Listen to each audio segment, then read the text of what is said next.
스포츠 분석 토선생입니다. 매일매일 실전 배팅 중입니다. 스포츠 토토 배팅 노하우, 스포츠 분석 노하우 토대로 분석하고 있습니다.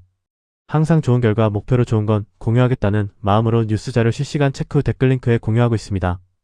1월 2021일 화요일 수요일 해외 축구 챔피언스리그 U-23 아시안컵 SS 라치오 vs 코모 1907. 이 경기는 단순한 이름값 싸움이 아니라 후방 빌드업의 안정성과 전방 압박의 정확도가 어느 쪽에 더 기울어져 있느냐가 승부를 가르는 한판이다. 라치오는 후방 빌드업 시 첫 터치에서부터 몸방향 전환 퀄리티가 떨어져 압박이 들어오는 순간 탈압박 대신 실수로 이어지는 장면을 반복적으로 만들어내고 있다. 수비수가 공을 받을 때 미리 몸을 틀어 패스 각을 열어야 하는데 정면으로 공을 받은 뒤 거기서 다시 돌려고 하다 보니 상대 압박에 그대로 걸려볼을 잃는 패턴이 너무 자주 보인다. 그래서 보는 사람 입장에서는 도대체 이런 선수들이 프로가 맞나? 싶을 정도로 기본적인 빌드업 퀄리티에서 실망감을 주는 장면들이 누적되고 있다. 반면 코모는 니코 파스를 높은 위치에 세워두고 이 선수가 상대 센터백과 미드필더 사이 패스 라인을 읽으면서 압박 타이밍을 정확히 잡아주는 구조다. 니코 파스가 한 발 먼저 앞으로 튀어나가 라인을 끊어주면 주변 이선 자원들이 동시에 압박에 합류하며 라치오의 실책성 패스를 억지로 끌어내는 장면이 만들어질 수 있다.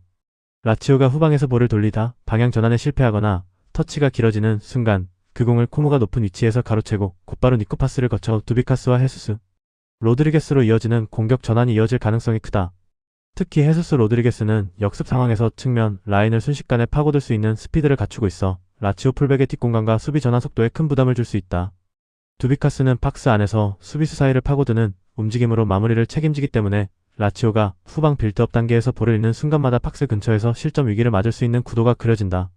라치오 입장에서는 볼을 더 오래 소유하려 할수록 빌드업 실수 리스크가 커지고 그렇다고 단순히 롱볼만 차기에는 이선과 공격진의 장점을 살릴 수 없는 딜레마가 생긴다. 코모는 이 딜레마를 역으로 이용해 전방 압박과 탈취 후 빠른 전환으로 라치오의 빌드업 불안을 계속 파고들 가능성이 높다. 심리적으로도 라치오는 후방 실수 한 번에 분위기가 순식간에 가라앉는 팀인 반면 코모는 니코 파스와 이선을 중심으로 압박과 마무리 패턴이 이미 자리 잡혀 있어 자신감을 갖고 들어갈 수 있는 상황이다.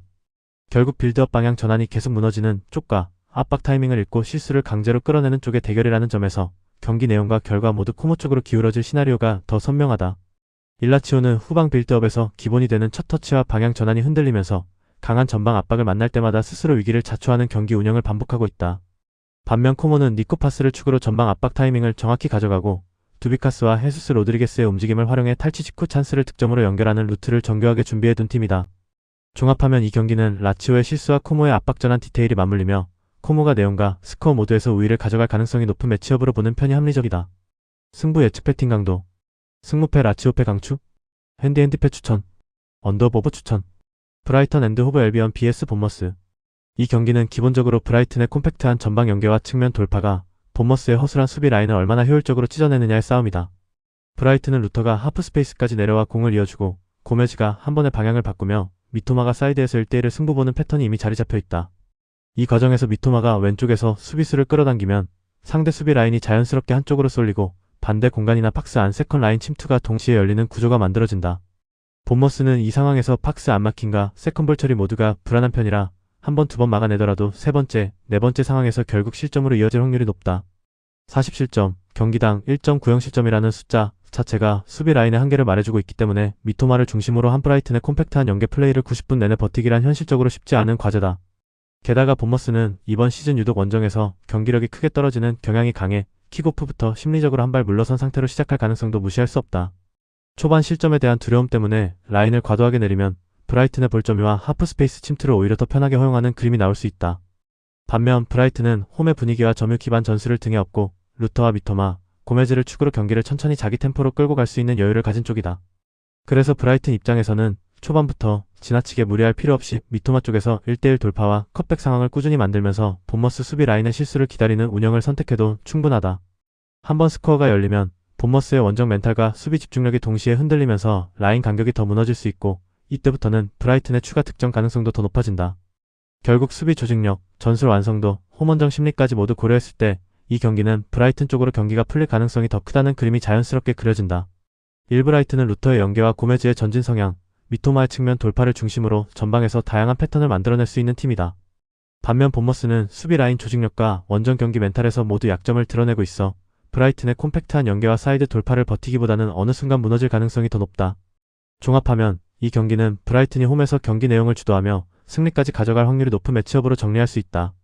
승부 예측 배팅 강도 승무패 브라이튼 승 강추, 핸디 승 추천, 언더버버 추천, 엘체 vs 세비야 FC.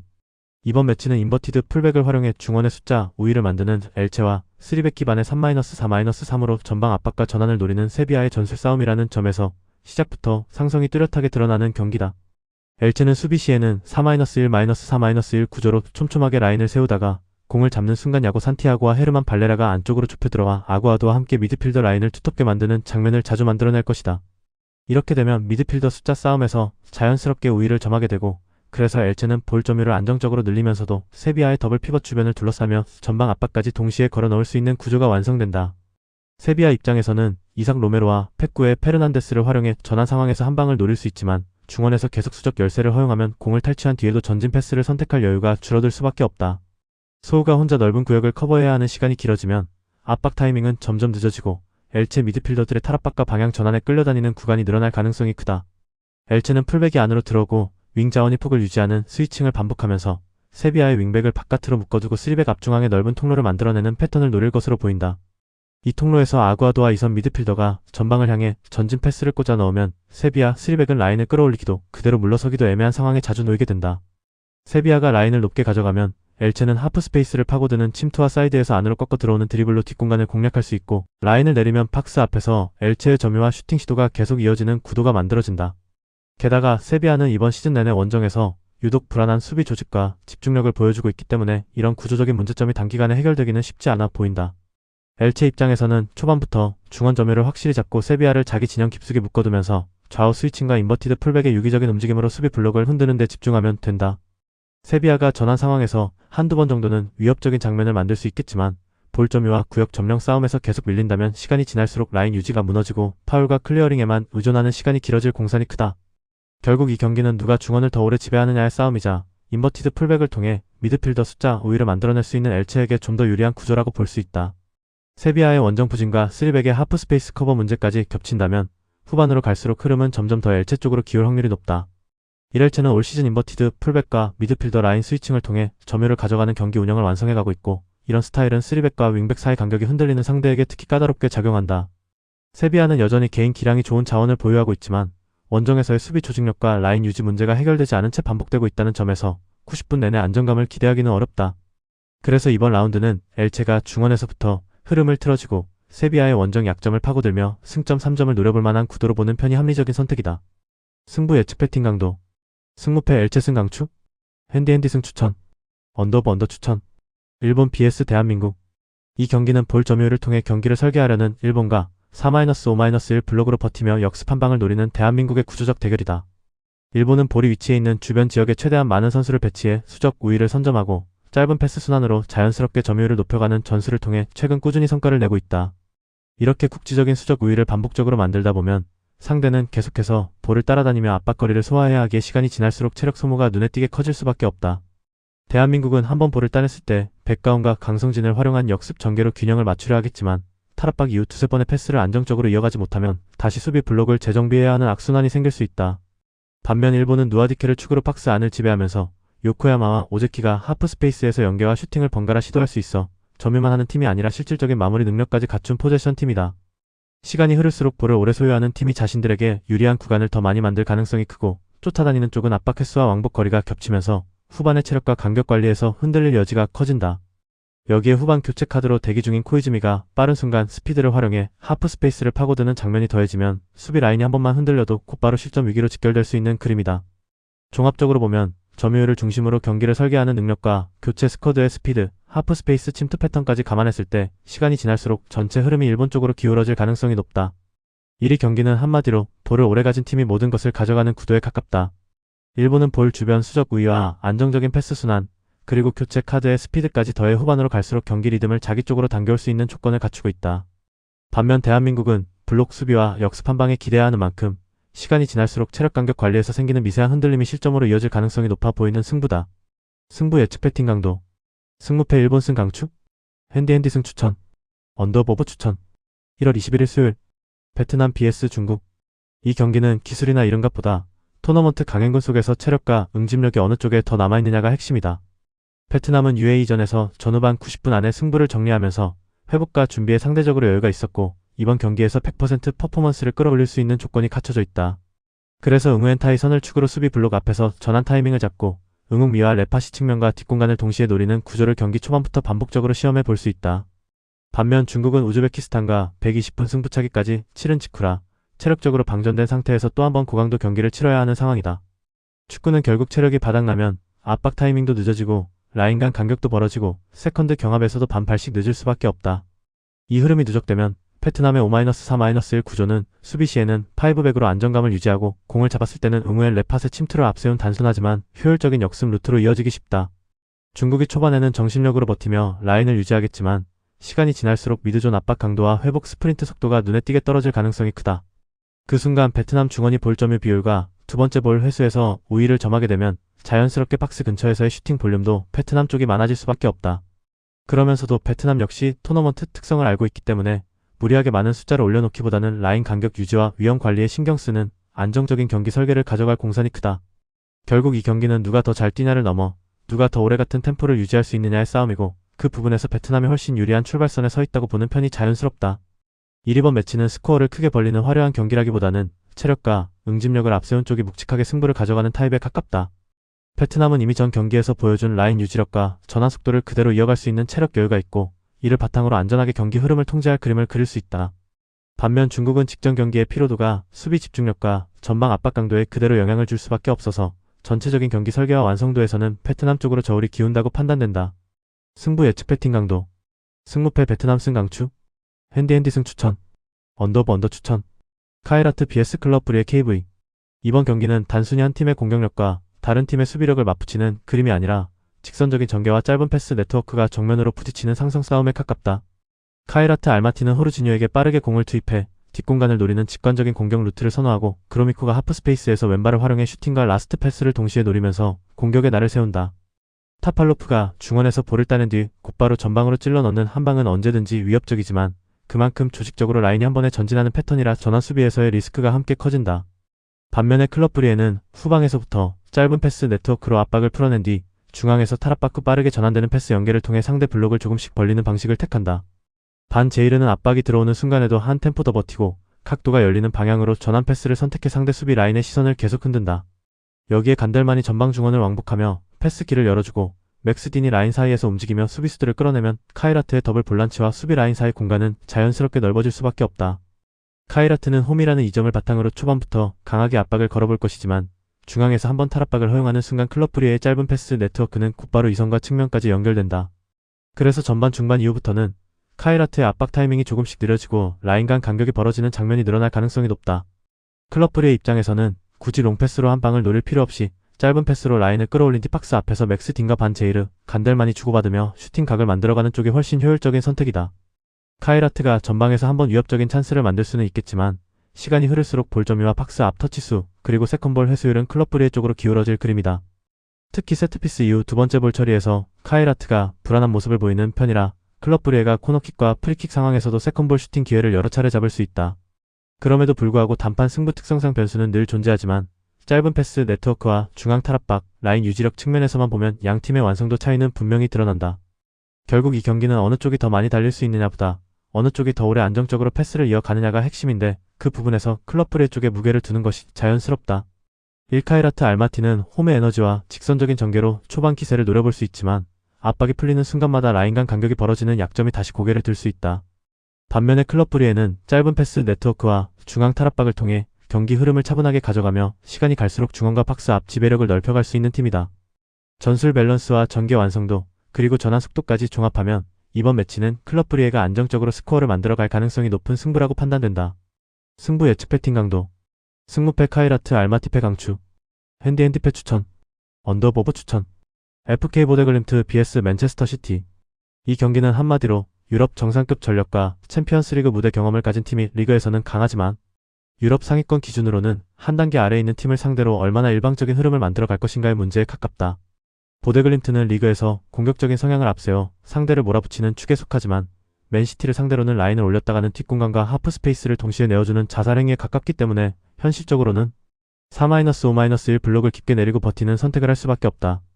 그러나 이렇게 수비적인 선택을 하더라도 홀란드를 중심으로 한 맨시티의 박스 장악력과 세컨 찬스 창출 능력을 고려하면 박스 안에서의 실점 위험은 경기 내내 높게 유지될 가능성이 크다.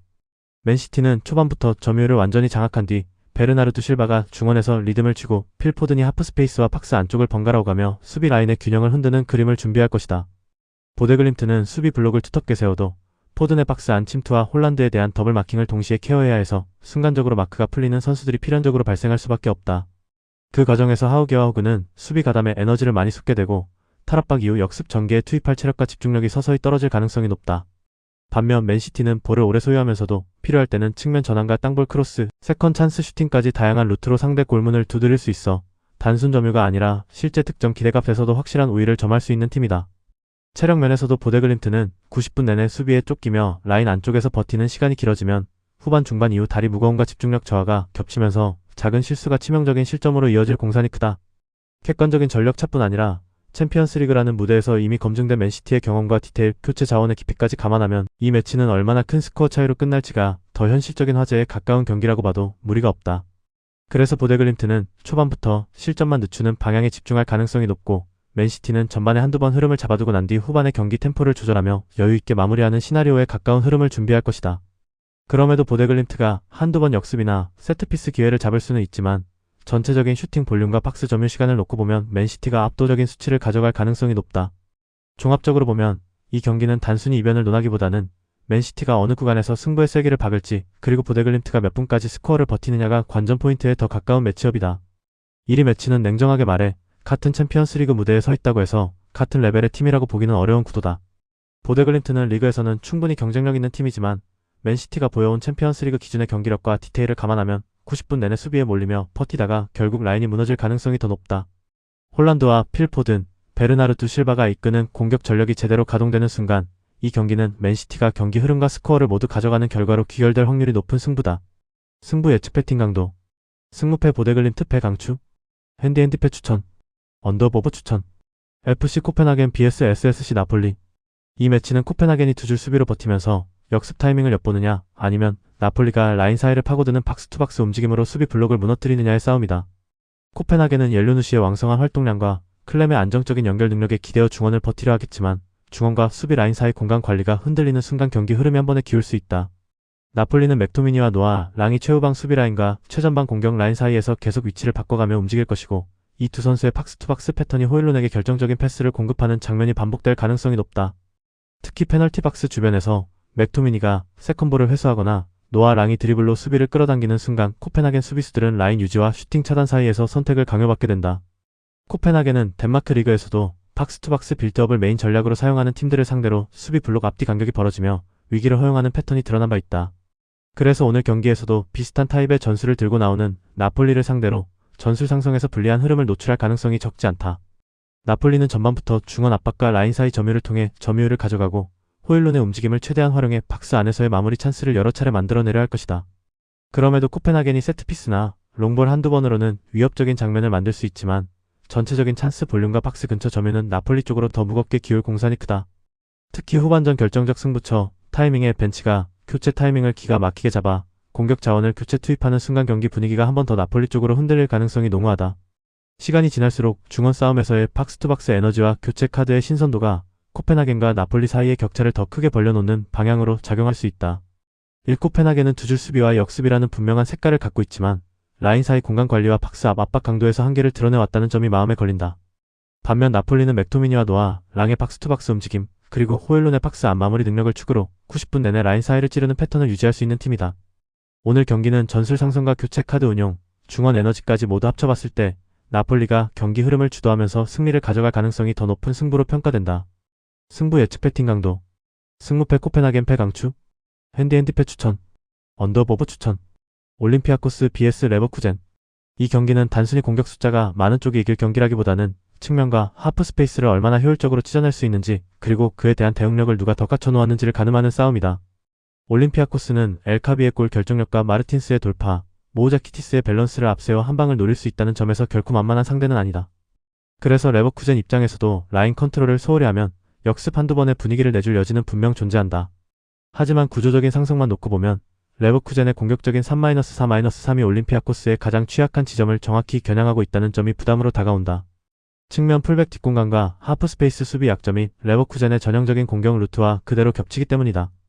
틸만이 하프스페이스로 파고들며 팍스 측면을 찍고 테리어가 반대편에서 수비를 끌어내면 알레이스 가르시아는 이 움직임에 맞춰 전진 패스를 선택하며 두 줄 수비 사이를 정확히 겨눈다. 이 장면이 전반부터 반복되기 시작하면 올림피아코스 수비 라인은 점점 안쪽으로 말려 들어갈 수밖에 없다. 그렇게 박스 안을 두텁게 지키려 하다 보면 레버쿠젠의 윙백들이 바깥에서 여유있게 크로스와 컷백 각을 찾는 시간이 늘어나고 결국 세컨볼과 리바운드 상황에서 추가 슈팅이 이어지는 흐름이 자연스럽게 만들어진다. 올림피아코스도 세트피스나 엘카비를 활용한 빠른 전환으로 응수할 수 있겠지만 레버쿠젠의 3백과 더블 볼란치가 역습 대비 포지셔닝을 유지하는데 능숙해 한 번의 전환으로 경기 양상을 통째로 뒤집기에는 쉽지 않은 구조다. 후반으로 갈수록 체력과 교체 카드의 차이도 서서히 드러날 가능성이 크다. 레버쿠젠은 측면과 이선의 신선한 에너지를 지속적으로 투입할 수 있는 스쿼드를 보유하고 있어 압박 강도와 공격 템포를 후반까지 유지하는 데 큰 무리가 없다. 반면 올림피아코스는 수비에서 구조를 완전히 바꿔줄 수 있는 교체 카드가 풍부한 편이 아니라 측면과 하프 스페이스에서 받는 압박이 누적될수록 실수나 집중력 저하 위험이 커질 수 있다. 이런 흐름을 종합해보면 초반에는 다소 팽팽해 보이더라도 시간이 지날수록 레버쿠젠의 넓이와 깊이를 활용한 공격 구조가 효과를 내기 시작하고 결국 하프 스페이스 침투와 컷백 패턴이 스코어로 연결될 가능성이 높다는 그림이 그려진다. 1올림피아코스는 엘카비의 결정력과 마르틴스의 돌파를 앞세워 언제든지 위험한 장면을 만들 수 있는 팀이지만 측면과 하프 스페이스 수비에서 반복되는 구조적 약점을 끝까지 버티기에는 부담이 큰 매치업이다. 반면 레버쿠젠은 공격적인 3-4-3 전술 속에서 윙백, 윙포워드, 인사이드 포워드, 더블 볼란치의 역할 분담이 명확하게 정리되어 있어 넓이와 깊이를 동시에 활용하는 현대 축구형 공격 패턴을 높은 완성도로 구현하고 있다. 결국 전술 상성과 구조적인 강약점, 그리고 후반으로 갈수록 드러나는 교체 카드의 차이를 모두 고려하면 이번 경기는 레버쿠젠이 준비된 공격 루트를 통해 승점을 가져갈 가능성이 더 높은 승부로 판단된다. 승부 예측 배팅 강도. 승무패 올림피아코스 패 강추. 핸디패 추천. 언더오버 추천. SC 인테르 vs 아스널. 이 경기는 단순히 이름값 싸움이 아니라 낮게 블록을 쌓고 기다렸다가 역습으로 찌르는 팀과 라인을 올려 압박하며 점유로 누르는 팀의 전형적인 전술 대립 구도다. 인터밀란은 3-5-2 블록을 단단히 구축한 상태에서 상대에게 어느 정도 점유를 허용하더라도 박스 앞에서의 인터셉트 순간을 역습의 출발 신호로 삼는다. 바렐라가 중원에서 볼을 끊어낸 뒤 차라놀로와 1-2 패스를 주고받는 순간 루이스 엘리케는 이미 하프라인 근처에서 뒷공간을 향해 전력 질주를 시작할 준비를 한다. 차라놀루는 짧은 템포 조절 후 곧바로 전방으로 휘어진 킬 패스를 찔러 넣으며 라우타로 마르티네즈는 니어 포스트와 페널티 스포 사이를 오가며 수비수의 시야와 포지션을 동시에 흔든다. 그래서 인터밀란의 역습은 패스 횟수는 많지 않지만 속도와 방향 전환, 침투 타이밍이 정확하게 맞물릴 때 골키퍼와 1대1 상황으로 직결되는 장면이 자주 만들어질 수 있다. 반면 아스날은 점유율을 앞세워 인터밀란을 러시안 박스 안쪽까지 몰아넣으며 웨데고르와 사카를 중심으로 박스 앞에서 계속 패턴을 만들 것이다. 요케레스는 센터백 사이 혹은 풀백과 센터백 사이의 반원 지점을 노리며 움직이고 사카는 오른쪽 하프 스페이스에서 컷인 후 슈팅과 패스를 번갈아 시도할 것으로 보인다. 때문에 아스날 입장에서는 공격 시 볼을 놓치지 않는 것이 무엇보다 중요하지만 강한 압박을 시도하다가 인터밀란에게 인터셉트를 허용하는 순간 오히려 본인들의 하이라인이 역습의 먹잇감이 될 수 있다. 인터밀란은 미드필더 라인이 깊숙이 내려간 상태에서도 수비 집중도를 유지하고 역습 전개에서 루이스 엘리케와 라우타로의 속도와 결정력을 믿고 경기 운영을 가져가려 할 것이다. 아스날은 초반부터 강하게 압박을 걸어 상대를 자기 진영 안에 묶어두려 하겠지만 그 과정에서 한 번이라도 빌드업 실수나 패스 미스가 나오면 인터밀란의 카운터는 곧바로 스코어보드에 영향을 줄 수 있다. 그럼에도 불구하고 아스날의 공격 전개 완성도가 낮다고 보기는 어렵기 때문에 어느 정도는 박스 근처까지 볼을 들고 올라가는 장면이 반복될 가능성도 분명 존재한다. 하지만 인터밀란의 입장에서는 오히려 그 시간이 길어질수록 박스 앞에서 인터셉트 후 역습으로 나갈 수 있는 기회가 더 많아진다고 볼 수 있다. 결국 이 경기는 인터밀란이 견고한 수비 블록을 유지하면서 바렐라 차라놀로의 패스와 루이스 엘리케 라우타로의 스프린트를 몇 번이나 제대로 연결해내느냐가 핵심 변수다. 한 번의 역습이 경기 흐름 자체를 바꾸는 UCL 토너먼트 특성까지 감안하면 선수비 후역습에 최적화된 인터밀란 쪽으로 심리적 전술적 우위가 기울 수 있는 매치업이다. 아스날의 라인을 조절하며 리스크를 줄이려 할 수도 있지만 본인들의 장점을 살리기 위해 어느 순간에는 라인을 올릴 수밖에 없고 바로 그 타이밍에 인터밀란의 한 방이 나올 가능성이 높다. 1인터밀란은 수비 블록을 낮게 형성한 상태에서 버티다가 바렐라와 차라놀로의 패스와 루이스 엘리케 라우타로 마르티네즈의 스프린트를 결합한 역습 한 방으로 경기를 풀어낼 준비가 되어 있다. 반면 아스날은 높은 라인과 공격적인 풀백 운영으로 주도권을 잡으려 하겠지만 그만큼 전환 순간마다 뒷공간이 열리는 리스크를 떠안고 들어가는 그림이다. 토너먼트 특유의 긴장과 한방 싸움이라는 요소까지 고려하면 이 매치는 인터밀란의 선수비 후역습 완성도가 더 제대로 발휘될 경우 승부의 추가 인터밀란 쪽으로 기울 가능성이 높은 경기라 볼 수 있다. 승부 예측 배팅 강도. 승무패 인터밀란 승주력. 핸디 승 추천. 언더오버 언더 추천. 비아레알 vs AFC 아약스. 이 경기는 단순한 맞대결이 아니라 하프스페이스를 누가 더 효율적으로 활용하느냐에 따라 흐름이 갈릴 가능성이 큰 승부다. 비아레알은 단이 파레오를 중심으로 중원에서 템포를 설계하고 알베르토 모레이로가 하프스페이스로 좁혀 들어오며 페널티 박스 측면을 파고드는 패턴을 반복한다. 그래서 파레오의 직선적인 패스 한 번에 모레이로와 풀백이 동시에 라인 뒤로 파고드는 장면이 자주 나오고 그 과정에서 제라르 모레노는 중앙에서 빈 공간을 찾아 마무리 각을 만든다. 반면 아약스는 포백이 높은 위치까지 올라와 빌드업에 가담하는 만큼 공을 잃는 순간 하프스페이스와 풀백 뒷공간이 동시에 열리는 위험한 구간이 존재한다. 비아레알 입장에서는 파레오가 상대 1차 압박을 탈압박으로 벗겨낸 뒤 모레이로에게 전진 패스를 꽂아 넣는 순간부터 아약스 수비는 선택을 강요받게 된다. 측면을 좁히면 중앙이 열리고 중앙을 지키려 하면 페널티 박스 측면에서 2대1 원투 패스로 풀리는 상황이 만들어지기 때문에 수비 라인 입장에서는 계속해서 뒤를 돌아봐야 하는 경기 양상이 예상된다. 제라르 모레노의 움직임이 박스 안뿐만 아니라 하프 스페이스까지 넓게 펼쳐질 경우 수비수 한두 명이 그를 따라 나오는 순간 다른 공격수가 빈 공간을 파고드는 장면이 자연스럽게 따라올 수 있다. 아약스는 돌베르와 글러우, 클라센이 연계하며 나름대로 박스 근처에서 유기적인 패턴을 만들 수는 있지만 볼을 잃었을 때 리스크 관리 면에서는 비아레알에 비해 완성도가 떨어지는 편이다. 특히 오프사이드 트랩을 운영하려는 순간이 애매하게 어긋나면 파레오의 타이밍 좋은 침투 패스를 타고 모레이로와 제라르 모레노가 라인 뒤를 절묘하게 파고들 가능성이 크다. 이 흐름이 반복되면 비아레알이 자연스럽게 볼점율과 공격 주도권을 동시에 가져가며 자신들에게 유리한 템포로 경기를 설계해 나갈 수 있다. 그래서 시간이 지날수록 아약스는 수비 라인과 중원 라인 사이 간격을 유지하는 데 에너지를 많이 쏟아야 하고 그 과정에서 작은 집중력 저하가 곧바로 실점으로 이어질 위험이 커진다. 비아레알은 점유와 템포 조절, 하프 스페이스 침투와 박스 안 마무리까지 이어지는 공격 구조가 비교적 명확해 한번 슈팅 찬스를 만들면 골대를 향하는 위협도가 높은 편이다. 반면 아약스는 공격 전개에서의 장점이 수비 전환에서 그대로 약점으로 노출될 수 있어 전방에서 주도권을 잡더라도 뒤를 신경 쓰지 않으면 안 되는 부담을 안고 뛰어야 한다. 그렇기 때문에 이 매치는 누구의 아이디어가 더 화려하냐보다는 누가 더 안정적으로 리스크를 관리하며 하프 스페이스와 페널티 박스 주변에서 마무리의 완성도를 보여주느냐가 관건이다. 결국 파레오와 모레이로의 유기적인 연계에 제라르 모레노의 마무리가 더해지는 비아레알 쪽이 볼점유와 경기 설계에서 한 수위의 모습을 보여줄 가능성이 높다. 아약스가 순간적인 재능으로 한두 번 날카로운 장면을 만들 수는 있지만 90분 전체를 놓고 봤을 때 템포와 구조의 안정감은 비아레알에 더 무게가 실리는 흐름이다. 1비아레알은 파레오를 중심으로 한 점유 기반 빌드업과 모레이로 제라르 모레노가 얽히는 하프 스페이스 침투 패턴을 통해 경기 템포를 자신들의 방향으로 끌고 갈 수 있는 팀이다. 반면 아약스는 공격 전개에서의 장점만큼이나 수비 전환과 라인 컨트롤에서의 불안 요소가 뚜렷해 하프 스페이스와 뒷공간을 동시에 관리하는 데 어려움을 겪을 가능성이 크다. 이런 상승과 흐름을 고려하면 비아레알이 볼점유와 공격 주도권을 바탕으로 경기 전반을 지배하며 승리까지 연결할 확률이 더 높은 한 판으로 보는 편이 합리적이다. 승부 예측 배팅 강도, 승무패 비아레알 승주력, 핸디 핸디슨 강축, 언더보버 추천, 토트넘 호스퍼 vs 보르시아 도르트문트. 이번 맞대결은 단순히 이름값보다 측면 숫자 싸움과 라인 간 간격 싸움에서 승부가 갈릴 가능성이 큰 경기다. 토트넘은 양쪽 측면의 윙어와 풀백을 동시에 배치해 상황에 따라 2대1, 3대2 구조의 수적 우위를 만들 수 있는 팀이고 도르트문트는 윙백 한 명이 라인을 책임지는 구조라 기본적인 출발점부터 상성이 좋지 않다. 공격 시 토트넘의 풀백이 오버래핑에 나서면 사비 시몬스가 하프 스페이스에서 공을 받아 측면과 중앙 모두를 바라볼 수 있는 구도를 만들어내며 이 상황에서 마티스 텔의 침투와 히샬리송의 박스 안 움직임이 동시에 살아난다. 반면 도르트문트는 윙백이 라인 깊숙이 끌려나가면 3백의 폭이 넓어지는 순간이 생기고 이 틈을 토트넘의 이선 자원들이 파고들며 박스 앞에서 자유로운 패스 교환을 할 수 있게 된다. 토트넘의 공수 간격은 도르트문트보다 상대적으로 더 촘촘하게 유지되는 편이라 볼을 잃더라도 곧바로 주변에서 압박을 가해 역습의 싹을 자르는 장면이 자주 나오고 있다. 그래서 역습 전개 시에도 두세 번의 간결한 패스로 전반까지 볼이 전달되는 과정이 매끄럽게 이어지고 이 흐름 속에서 히샬리송과 마티스 텔이 뒷공간을 파고드는 패턴이 자연스럽게 나타난다. 도르트문트는 기라시에게 공을 넣은 뒤 이선이 연속적으로 침투하는 구조를 노리겠지만 더블 볼란치와 센터백 라인이 기라시에게 향하는 패스를 미리 차단한다면 공격 템포가 끊길 여지가 크다.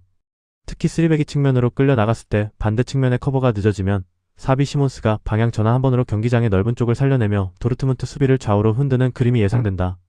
이때 마티스 텔이 안쪽으로 치고 들어와 수비수 한 명을 붙잡고 풀백이 바깥쪽을 동시에 파는 장면이 나오면 도르트문트 윙백 혼자서는 이 숫자 싸움을 감당하기 어렵다. 또한 토트넘은 박스 앞에서 짧은 패스를 여러 번 주고받으며 찬스를 만드는 스타일이라 3백 간격이 무너져 세컨볼 처리에 실패하는 도르트문트 입장에서는 연속 슈팅을 허용할 위험도 크다. 도르트문트가 살 길은 아데에미의 스피드와 은메차의 침투를 활용한 빠른 역습인데 토트넘의 공수 간격이 좁고 미드필드 압박이 치열한 구간에서는 이 카드조차 쉽게 꺼내기 어렵다.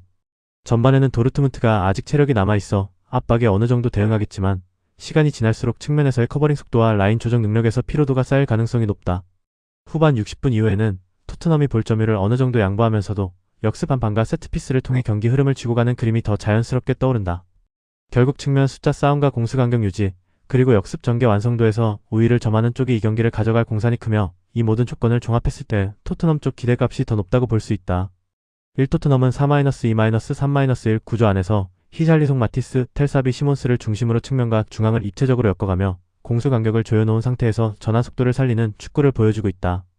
반면 도르트문트는 3백과 윙백 조합, 특유의 간격 관리 문제와 중원 전진 성향 때문에 토트넘의 측면 오버로드와 하프스페이스 공략을 버텨내기 버거운 구조를 안고 있다.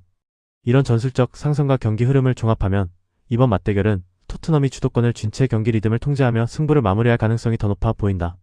승부 예측 배팅 강도. 승무패 토트넘 승 강추. 핸디핸디 승 추천. 언더보브 추천. 스포르팅 vs 파리 생제르맹. 이 매치는 스포르팅 리스본의 빌드업 완성도와 이선의 연계력, 그리고 파리 생제르맹의 측면 아이솔레이션과 하프스페이스 활용 능력이 정면으로 부딪히는 그림이다. 스포르팅은 곤살베스와 트링캉을 중심으로 중원과 측면을 유기적으로 활용하며 박스 앞쪽에서 세컨라인 득점 루트를 만들어낼 수 있는 팀이다. 다만 라인을 높게 유지한 상태에서 측면 수비 간격이 벌어지는 순간이 많고 이때 하프스페이스 침투를 얼마나 버텨낼 수 있느냐가 최대 변수가 된다. 반면 파리 생제르맹은 측면에서 윙과 풀백이 타이트한 원투 패스를 주고받으며 상대를 터치라인 쪽으로 끌어낸 뒤 하프스페이스를 파고드는 세트 오펜스를 반복한다. 그래서 스포르팅이 박스 근처에서 수비 숫자는 맞춰두더라도 풀백과 윙 사이 공간을 찔리는 순간 크로스 차단 타이밍이 한 박자씩 늦어질 위험이 크다. 또한 오른쪽에서 상대를 조여놓고 난 뒤 파비안 루이스가 두에가 서 있는 반대편으로 전환 패스를 크게 연결하면 넓은 공간에서 아이솔레이션 상황이 자연스럽게 형성된다. 두에는 이런 상황에서 볼을 받았을 때 과감한 드리블과 컷신을 선택하는 타입이라 박스 안으로 파고들며 슈팅이나 마무리 패스를 만들어낼 여지가 충분하다. 곤살로 하무스는 박스 안에서 수비수들의 시선을 끌어당기며 움직이기 때문에 그만큼 세컨라인 침투나 뒤에서 올라오는 미드필더들의 타이밍 슈팅 각이 더 쉽게 열릴 수 있다. 스포르팅 입장에서는 하프 스페이스를 차단하기 위해 중원을 좁히면 측면에서 수적 열세가 생기고 사이드를 신경 쓰면 박스 앞 공간이 비어버리는 딜레마에 빠질 수밖에 없다.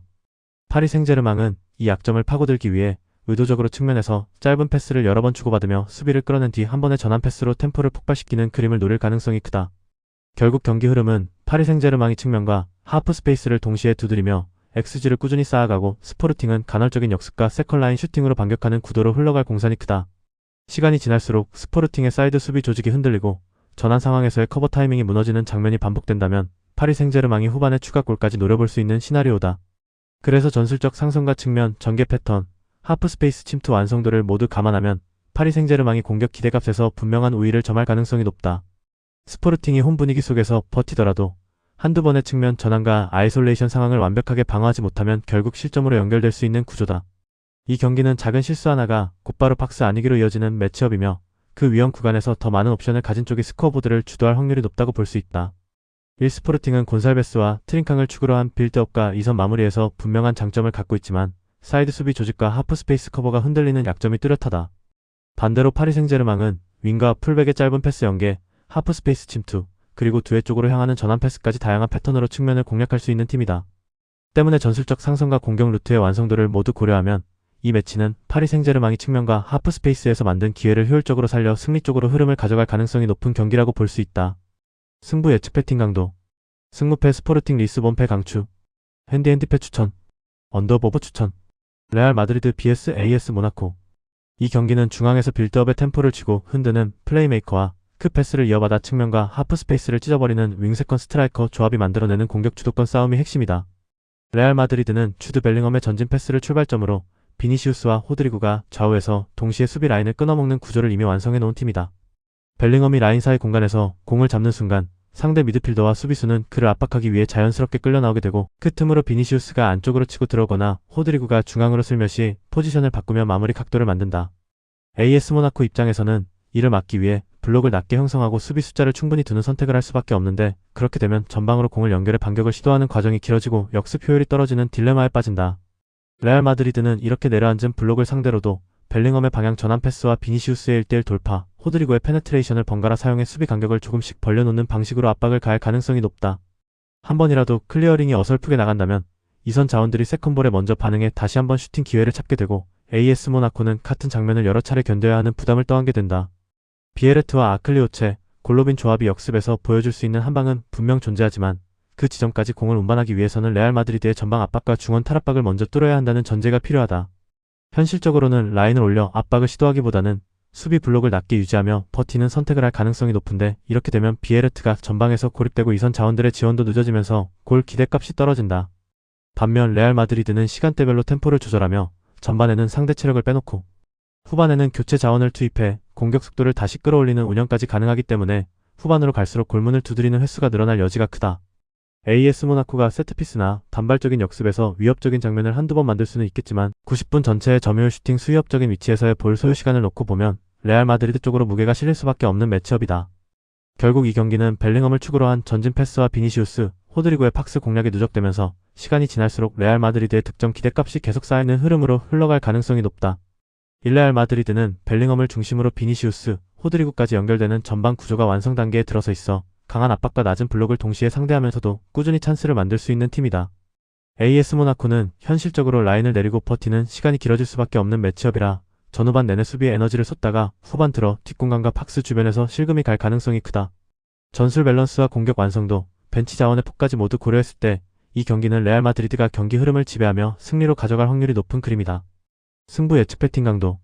승무패 레알 마드리드 승 강추. 핸디 승 추천. 언더보브 추천. 영상 보느라 수고하셨습니다. 항상 좋은 건 공유해서 같이 척중률을 높이고 싶은 마음뿐입니다. 조합은 뉴스 선발 등 체크 고민 후 링크에 공유하고 있습니다. 댓글에 링크 있으니 참고해주세요. 구독과 좋아요 감사합니다.